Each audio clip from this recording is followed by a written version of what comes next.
ராதே கிருஷ்ணா. வணக்கம். நான் உங்கள் சிஎம்மா பேசுகிறேன். சிவபெருமானின் 64 திருவிளையாடல்களை தினம் ஒரு திருவிளையாடலாக பார்க்குறோம். அந்த வரிசையில் இன்றைக்கி 43வது திருவிளையாடல் பலகையிட்ட படலத்தை பற்றி பார்க்க போகிறோம். நேற்று என்ன பார்த்தா ஞாபகம் இருக்கா?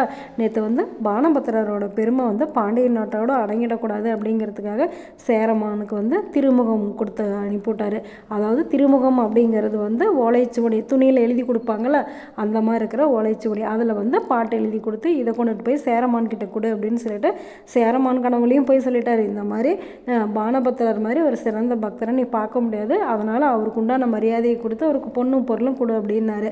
உடனே சேரமான அவருக்கு பொண்ணும் பொருளும் கொடுத்து அவர் யானை மாதிரிலாம் உட்கார வச்சு கொண்டாடினார்.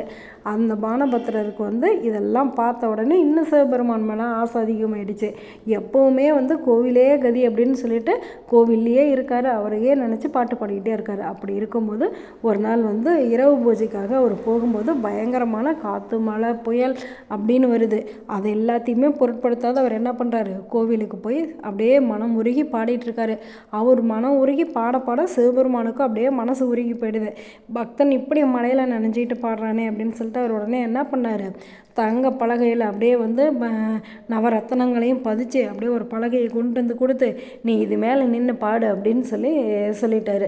அதுக்கப்புறமேட்டு பானபத்திரர் என்ன பண்ணுறாரு, அது மேலே இருந்து அப்படியே பாடிக்கிட்டே இருக்காரு. அவரும் மெய் மருந்து கேட்டுக்கிட்டே இருக்காரு.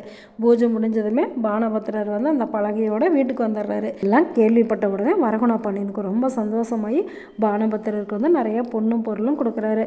உடனே பானபத்திரர் என்ன பண்ணுறாரு, அந்த பொண்ணும் பொருளையும் வச்சுக்கிட்டு அவருடைய தேவை போக மீதி எல்லாத்தையுமே சிவத்தொண்டுக்காக செலவு செய்கிறாரு. அது மட்டும் இல்லை, 4 காலங்களிலுமே சிவபெருமான் பாடிக்கிட்டே இருக்கார். இந்த மாதிரி பாண்டிய நாட்டில் சைவம் தலைத்து ஓங்கி வளருது. வரகுண பாண்டியனும் சிவத்தொண்டு செஞ்சுக்கிட்டே இருக்காரு. அதுக்கப்புறம் கொஞ்ச நாள் கழித்து வரகுண பாண்டியனும் முக்தி அடைஞ்சிடுறாரு. இந்த பானபத்திரருக்கு பலகையிட்ட படலத்தை பார்த்ததுமே உங்களுக்கு ஒருத்தர் ஞாபகம் வருவார். யார்? நம்மளுடைய திருநீலகண்ட யாழ்ப்பாணர் தான். அவரும் அப்படியே வீணையை வச்சு வாசிக்க வாசிக்க சிவபெருமான் அப்படியே மயங்கி போய் அவருக்கு ஒரு தங்க பலகையே போடுங்க அப்படின்னு சொன்னார் தானே. பக்தன் நம்மளுக்காக நம்மளைவே நினச்சி உருகி உருகி பாடும்போது கடவுளை என்ன பண்ணுறாரு, அவங்களுக்காக அப்படியே உருகி அவங்களுக்கு தொண்டு செய்கிறதுக்காக கடவுளே வந்துடுறாரு அப்படிங்கிறது தான் இந்த மாதிரி திருவிளையாடல்கள்லாம் நம்மளுக்கு சொல்லுது. சரி, நாமளும் சிவபெருமான்கிட்ட வேண்டிக்குவோம், எப்போவுமே எங்களுக்கு உன்னை பற்றின நினப்பு மட்டும்தான் இருக்கணும், நாங்கள் உன்னையவே நினச்சிட்டு இருக்கணும் அப்படின்னு சொல்லிட்டு. இராணுவ வீரர்கள் தங்களுக்கு எந்த நேரம் என்ன நடக்கும்னே தெரியாத தங்களை முழுசாக நாட்டுக்கு ஒப்படைச்சிட்றாங்க. அதனால தான் இராணுவ வீரர்களுக்கு நம்ம நாட்டிலன்னு இல்லை, எல்லா நாட்டிலையுமே இராணுவ வீரர்களுக்கு மரியாதை கிடைக்குது. அதே மாதிரி இந்த பக்தர்கள், ஞானிகள், மகரிஷிகள் எல்லாருமே என்ன பண்ணுறாங்க, தன்னை முழுசாக கடவுள்கிட்ட ஒப்படைச்சிட்றாங்க. அதனால தான் அவங்களுடைய புகழ் இன்றளவு இருக்குது.